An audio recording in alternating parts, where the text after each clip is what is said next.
pretties, and welcome to another Let's Talk Pretty Paranormal episode. And in this episode, I'm going to be doing my makeup, and it's a November kind of a Thanksgiving eye look, if you will. I know probably some people it might be a little too much, too dramatic, but I don't know. I thought it was a pretty look. This eye look is what you call a halo eye look, so you will see at the end why it's called halo eye look. But while I'm doing my makeup, I'm going to share a few ghost stories that were shared by some people in Sioux Falls. I pulled this up on the internet and I thought some of these were kind of interesting, so I'll just read through a few of them while I'm doing my makeup. So here we go. Okay, this one, it doesn't have their names, so I can't give you anybody's names, but I'll just read the stories.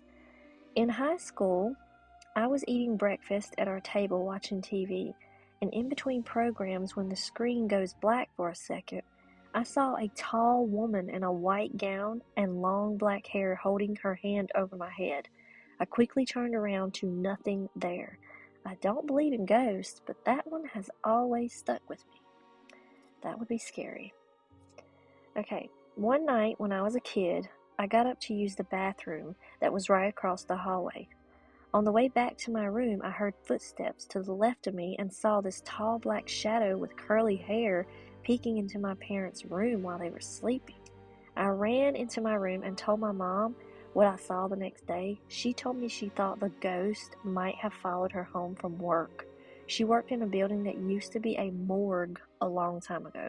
Okay, that's creepy. That's very, very creepy. Okay, this is the third story. When I was 12 years old, I saw my deceased 20-year-old big brother sitting on my dresser, so my dad blessed the house that same night, and while he was saying a prayer, it sounded like people pounding all around the outside of our mobile home, like there was a zombie apocalypse. Scary, since I haven't seen my brother. Or since then, that person has not seen their brother since the dad blessed the home, so that's creepy. Maybe that wasn't exactly their brother, maybe? I don't know. This is the fourth story. My house is haunted by a mom and her young daughter. We've never seen the girl, but we have seen the ball roll back to the toddler who has crawled into the next room and heard Mary Had a Little Lamb coming from the basement at night being played on what sounds like a kid's xylophone. The mom we have seen comes out when I'm pregnant. But my boyfriend woke up and saw something touching my stomach. A minute later, I woke up complaining I was freezing. She also watched us sleep. Okay, that's weird. That's very strange. Now, this is the next story.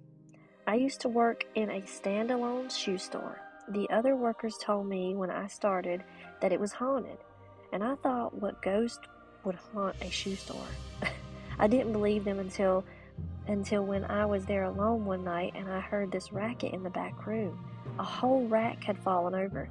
Keep in mind, these are like 6-foot solid metal racks. Still, not totally convinced.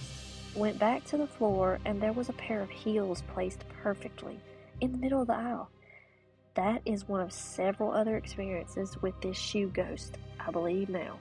So, evidently, the ghost loves shoes, and it doesn't want to give up. It doesn't want to leave the shoe store. So that's very interesting. Okay, next story. I used to live in a 100+ bed nursing home that was completely empty after they moved to a new building. I often heard children running in the halls, nurse call lights going off by themselves, doors slamming, and while laying in bed in darkness, would pass in front of the lights on my entertainment center. Didn't live there long. I probably wouldn't either. I probably would have hightailed it out of there a long time ago. As soon as I started hearing, I don't know, if I heard children running in my halls and nurse lights going off that wasn't there, I would be running away. That is for sure. Okay, next story. We were working in an old medical building on Mitchell's Main Street. Up on the second or third floor of the building, there was an old rotary, wall-hanging black phone. We were working at the office end of the building, cleaning out rooms, and this phone rang, so I thought maybe it was still connected. Lo and behold, it wasn't connected to anything. This phone rang probably 10 times over the course of the time that we were up there. Needless to say, yes, I believe in the paranormal. We answered the phone multiple times and there was nobody there. Okay, that's interesting because my grandma actually has a personal experience with a telephone that has no service on it, and this is a landline phone. Now, it could be a reasonable explanation for it. I've shared this story in a past video, but the thing is, she had no service on this phone. It had been cut off for a while, and her husband died, and it wasn't long after that the phone rang, and it scared her enough that she was like, okay, I haven't had service on that phone, on that landline, in a few years. She only has a cell phone right now. So, yeah, that was scary for her because she did not know what was going on. She was like, okay, that's scary. But she didn't answer it. I was like, did you answer it? She's like, no, I didn't answer it. So, it's like, you should have answered. Okay, next story. This one says, I woke up on my 20th birthday around 5 a.m. and there was a fresh cup of coffee on the corner of my kitchen table. There wasn't a coffee maker or coffee grounds in the kitchen. It was a coffee mug for my cupboard, and I lived in the country by myself. Okay, so what am I getting from this? I'm getting that this person lived out middle of nowhere by themselves. They didn't have a coffee maker or coffee grounds to even make coffee, but there's a cup of coffee on their kitchen table. That's scary. That's really scary. Okay, next story. I went to Bannock State Park in Montana. It's an old mining ghost town. I walked into one of the buildings there not knowing what it was. The door shut behind me and immediately felt sick, like I had a bad fever. I felt like I was hearing wailing. It was very eerie, and decided to leave. Came outside and my boyfriend had read that it was the building where they house the sick children with scarlet fever, and they call it the crying baby house. That's scary. That's really scary. Or kind of odd. Maybe not so scary, but mysterious and odd. Okay, next story. In the older house my best friend lived in, we would be upstairs eating supper her mom made, and you would randomly hear the piano downstairs in the basement start playing random keys. There was an old sink that several people and a plumber would try to turn on, but it was so old the amount of rust on the sink made it impossible. One day we came home from school and heard the water running. We went down the stairs and saw that sink running water. Okay, maybe that's a little crazy, seeing that, it's not really working, but that time it's working all by itself. That's creepy. Okay, next story. We had a very close family friend pass away who my son called Grandma. One day shortly after she passed, I went out to the car and my son was buckled in. He had never buckled himself in before, so I asked him if he did it, and he said, no, Grandma helped me. I was a little terrified. Okay. Yeah, I would have to say if my son was in the car by him, he went, like, how did that even happen? But anyways, in the car by himself, buckled up, and he don't know how to buckle, and okay, yeah, I would be like, a ghost picked up my son and put him in the car and buckled him. I mean, thanks, ghost, I guess? I don't know. That's freaky. Anyways, shortly after my grandpa passed away in 2010, I was spending the night at my grandma's house to keep her company, and one night, I got up to go to the bathroom. I had to walk past the dining room, and in my peripheral vision, there was a glowing white figure sitting at my grandpa's spot at the table. Okay, I just stopped, turned around, and no one was there. But I know it was him. Instead of getting scared, I just started crying, knowing he was still here for her. Yeah, I don't think I would get scared at something like that. Um, that's strange because my grandpa actually passed away in 2010 as well. And we bought the house that he lives in. Me and my husband, we bought this house and we're like remodeling it and everything. But there has been some things that's happened that's kind of strange, but I wouldn't say it's necessarily him, but it's just, I don't know. Some things you can't explain. Some things you would, it's kind of like, yeah, he would totally do that right there. But then again, it's like, I don't know. Is it him? We don't know. Okay, next story. I was coming out of sleep and I heard a voice saying, "It's okay, you can let go now." And I quit breathing until I woke up fully gasping for air. I moved out the next month. So that story, okay, so that's weird because that means some kind of spiritual thing was saying, "You can die now. Like, stop breathing. It's okay. Let go." Like, no, ghost. Like, get the freak out of here. I'm not trying to die. Anyways, that's weird. Okay, next story. When I was in high school, there was a group of us that went to this old barn in the middle of nowhere. Late at night, we were having a couple of beers and smoking a little weed. We didn't even finish one beer when we heard sticks breaking. We looked toward the house. We saw a lady with white hair and a white gown. Rumor was the man of the house hung his family in the barn. I am now a believer.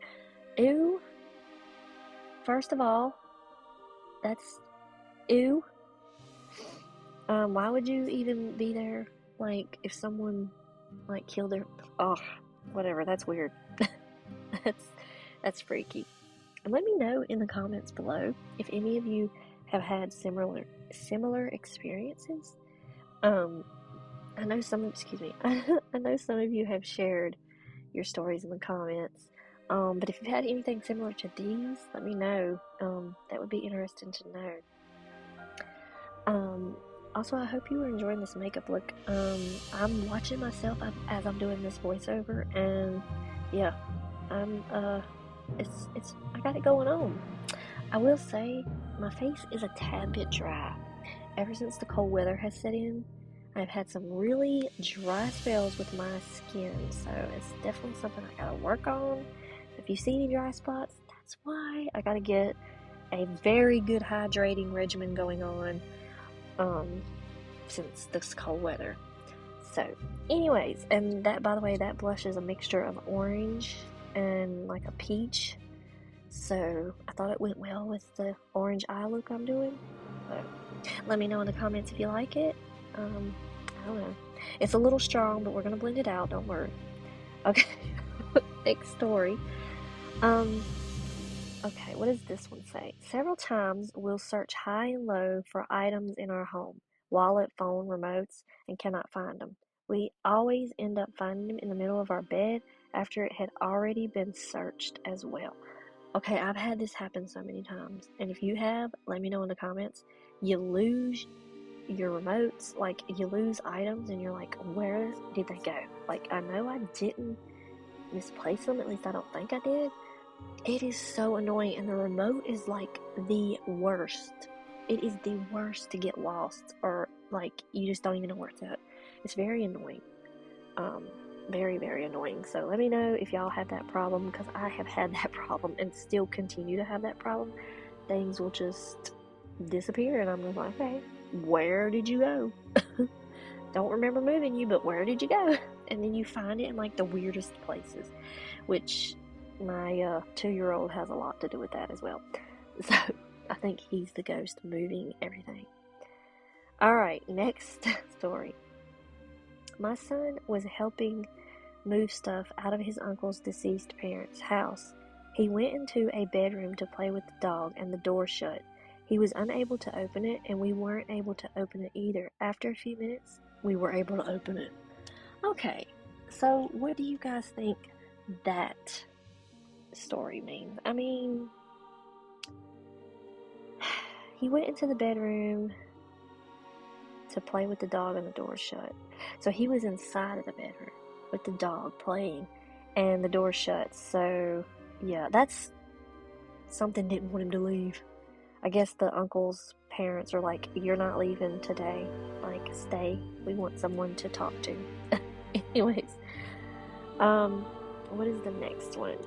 Okay, here's the next one. When I stayed at the Alex Johnson Hotel in Rapid City when I was sleeping, I could have sworn I felt someone tug on the back of my shirt. That's like a classic paranormal experience, is the tugging. Why do ghosts like to do that? Like, don't tug my clothes. Like, leave me alone. Don't do that. That's just weird. Like, I don't appreciate it. Okay. Okay, this one will resonate with me because I have a 2-year-old. This story is kind of creepy. My 2-year-old daughter used to walk out to the hallway and talk to somebody, looking up so it was as if she was talking to someone who was taller than her. And once in a while, you will catch her handing them whatever she has in her hand. Okay, first of all, I have had my son, he'll like look in my bedroom doorway and he'll be like, ooh, and he'll be making faces and I'm like, what are you looking at? It's so creepy. I don't know, I don't think he sees anything. I think he's just, maybe it's where the hallway is dark. But he definitely raises up and he'll just be like looking in my doorway into the hall and I'm just like, please stop doing that, please. So anyway, that's the last story. This is the final look for my makeup. I hope you guys like it. It's just a cool November kind of makeup look. As you can see, there's my son. As you can see, the halo look is the orange on the outside, and in the middle it has the gold. And I decided to add like a little brown wing liner just to complement the look. And yes, I roll my eyes. Being goofy. I'm just being goofy. My skin is super dry, you can tell. But anyways, I hope you guys liked it. And until next time, stay sweet. Bye.